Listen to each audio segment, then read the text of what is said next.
ሰሎሞን ጸሎት ጸለየ። ይገርማቸዋል። መጣና መቅደሱን ሰርቶ ተንበረከከ። ምን ብሎ ጸለየ መሰላችሁ?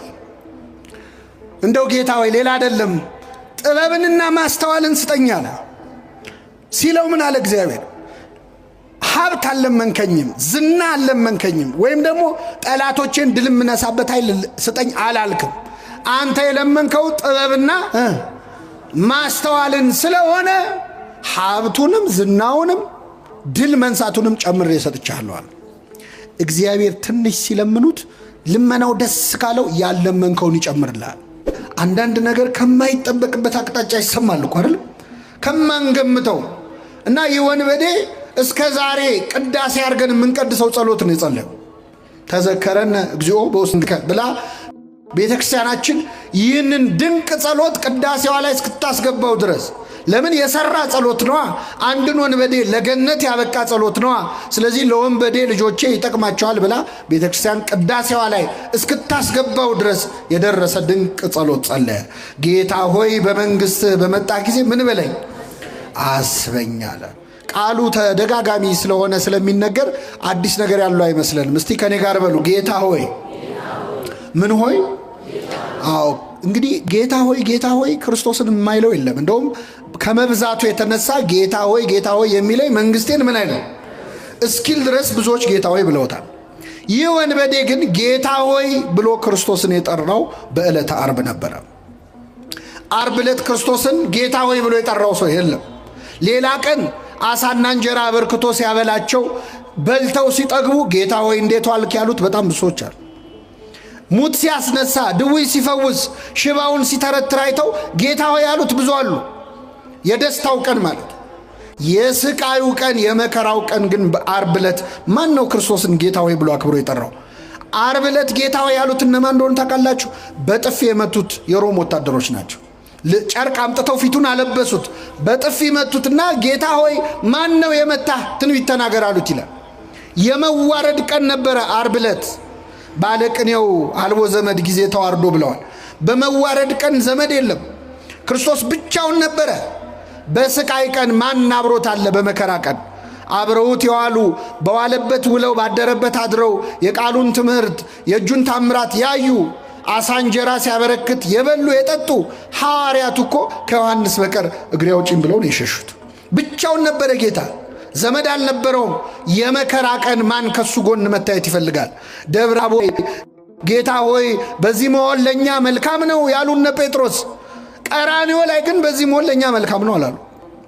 ሸሽተዋል፣ አመልጠዋል። ክርስትና በደስታ ቀን መገኘት ብቻ አይደለም፣ በቀራንዮ ቀን መገኘት ነው። በስቃይ ጊዜ መገኘት ነው። በተገረፈ ቀን መገኘት ነው። ንግስ ላይ መገኘት ብቻ አይደለም። ማመስገን፣ መዘመር፣ ከበሮ መምታት፣ እልል ማለት ብቻ አይደለም። የሐዘኑንም ቀን መካፈል ያስፈልጋል። አሁን ቤተክርስቲያን የሐዘን ጊዜ ላይ ያለችው ነው አይደለም? ምእመናን አሁን እኛ እዚህ ተረጋግተን ቃሉን በምንሰማበት በዚህ ቅጽበት ካሁን ምን መጣ እያሉ እየተጨነቁ ያሉ ክርስቲያኖች አሉ። ካሁን ምን መጣ እያሉ እኛ የዛሬ 2000 ዓመት ስለተሰደደችው እመቤታችን አይደል ለማለት የምንቆመው?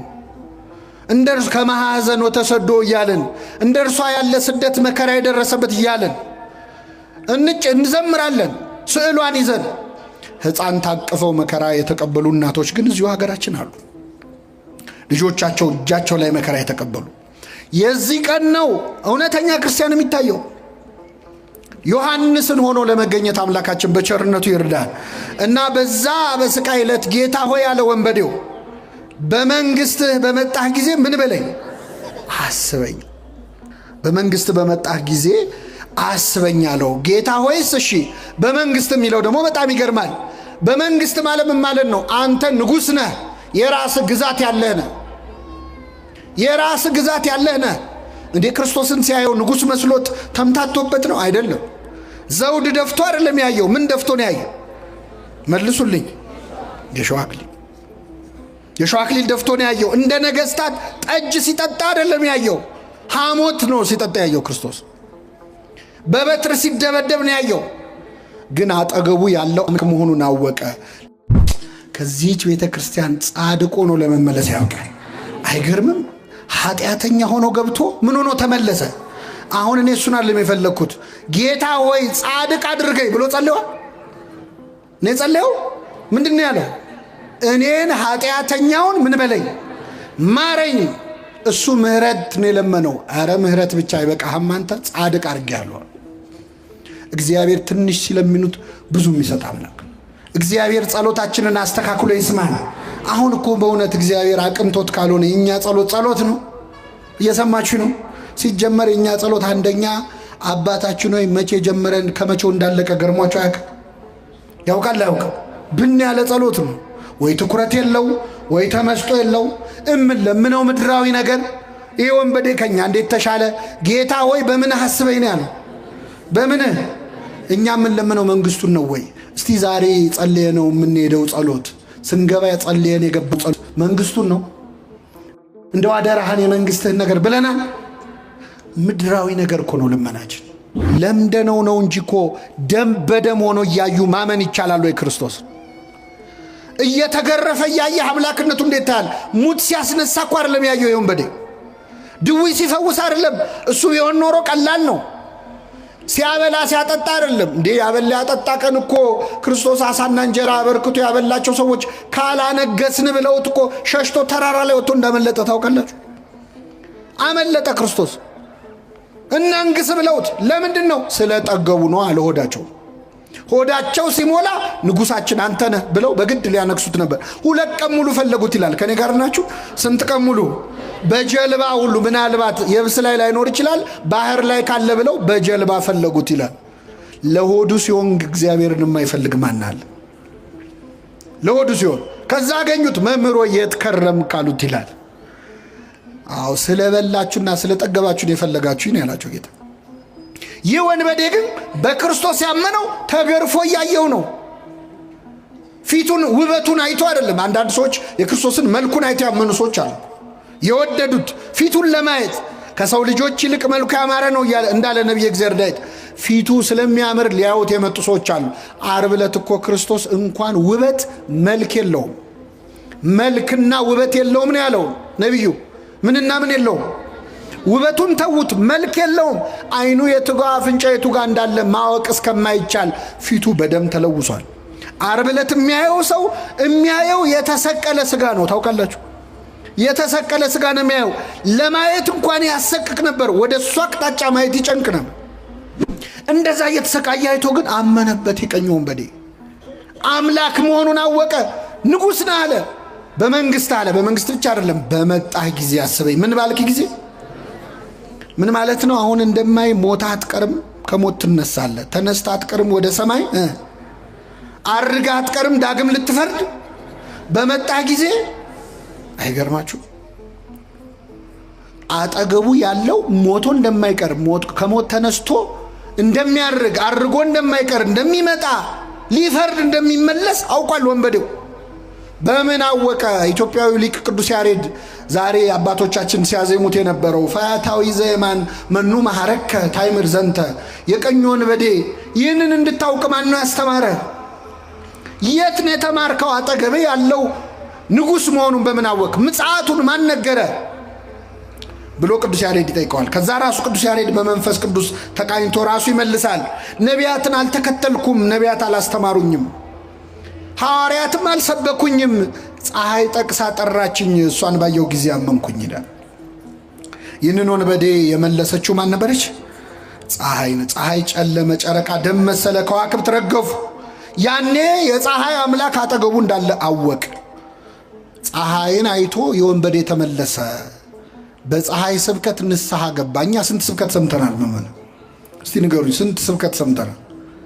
አዎ ተመለስ ያለው ፀሐይ አይቶ ይመለሳል። ተመለስ ያለው መመለስ ያቃተው ደግሞ 30 ስብከት ሰምቶ ያወዳድራል። የዛሬው ጥሩ ነው ይላል። ጴጥሮስ ዶሮ ሲጮ ሰምቶ ነው ንስሐ የገባው። ምን ሲጮ? እኛ ስንት ዶሮ ሲጮ ሰማን? እኛ ብንሆን አርደን እንበላው ነበር አይደል? እና ወንበዴው ተመለሰ። ይህን ወንበዴ የመለሰው ፀሐይ ብቻ ነበረች ይላል ቅዱስ ያሬድ። አረ የለም ይላል ቅዱስ ዮሐንስ አፈወርቅ ደግሞ አይመስለኝም፣ ፀሐይ ብቻ አትመስለኝም። ክርስቶስ እዛው መስቀል ላይ የተናገረው ንግግር ሳይሆን አይቀርም የዚህን ወንበዴ ልቡን የሰበረው። ምን ብሎ ተናገረ? የሚያደርጉትን አያውቁምና ምን በላቸው? ይቅር በላቸው። ገና ሚስማሩ ከእጁ ሳይወጣ እኮ ነው። ገና ችንካሩ ልቡ ድረስ እያመመው የሚያደርጉትን አያውቁምና ይቅር በላቸው ሲል ሲሰማ ይህ ወንበዴ በክርስቶስ ርኅራኄ ውስጥ በክርስቶስ ፍቅር ውስጥ የእሱ ጭካኔ ጎልቶ ታየ።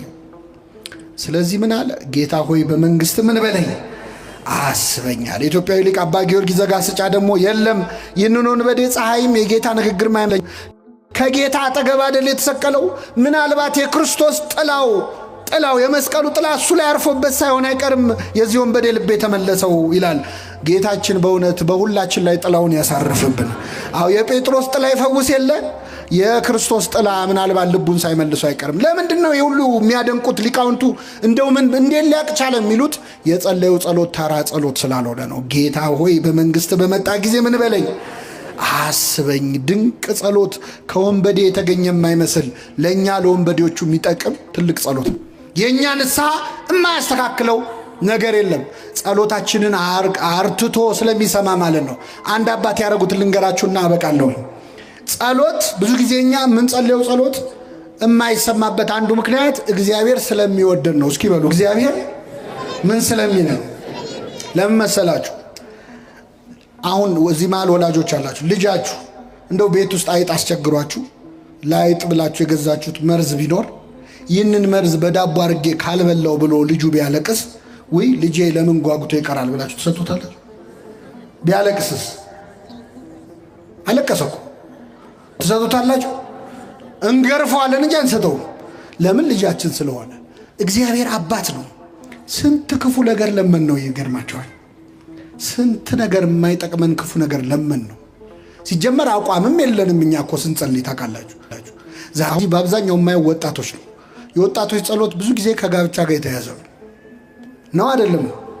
አዎ አንድ ወጣት ይመጣና አንዲትን ሴት ይወዳል። እንደው ጌታ ሆይ መድኃኔዓለም እቺን ልጅ እጄ ካስገባ የዛሬ ዓመት ድባብ ነው የምሰጠው ይላል። ተስሎ ሄዶ ሳምንት ሳይሞላ ይመጣና ጌታ ሆይ እቺኛዋን ተዋትና እንዴ ማመልከቻ እንኳን እኮ ሽርዝ ድልስ ሲበዛው ሪጀክት ይደረጋል። እንኳን ጸሎት ማለት አቋም የለንም። ዛሬ የምንፈልገው ሌላ፣ ነገ የምንፈልገው ሌላ፣ ዝብርቅርቅ ያለ ጸሎት ነው የምንጸልየው።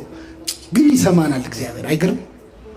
ጸሎቴን ያልከለከለ በሉ እስኪ እግዚአብሔር ይመስገን። ምን መሰላችሁ? ልትጸልዩ ስትመጡ ዝም በል ይላል እግዚአብሔር።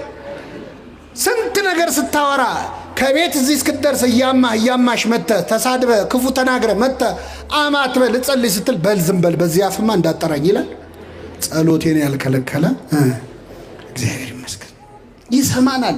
የመላእክቱን ምስጋና በሰማበት የእኛን ይስማ። አይገርምም?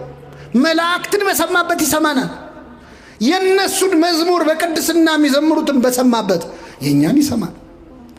ከኃጢአተኛ አፍ ምስጋና ለምኔ ነው አይልም። በአፋጥ ተወደስኩ፣ በኃጢአተኛ ሰው አፍ ተወደስኩ ብሎ አይቀየምም። ይሰማል፣ ያርማል። ጸሎቶቻችንን የሚጠቅሙንን ወስዶ የማይጠቅሙንን ይተውልናል። የለመነውን ሁሉ ስላልሰማን ስሙ የተመሰገነ ይሁን። የለመነውን ሁሉ ቢሰጠን ገደል እንገባ ነው። እምንለምነውን እንደማናውቅ ያውቃል።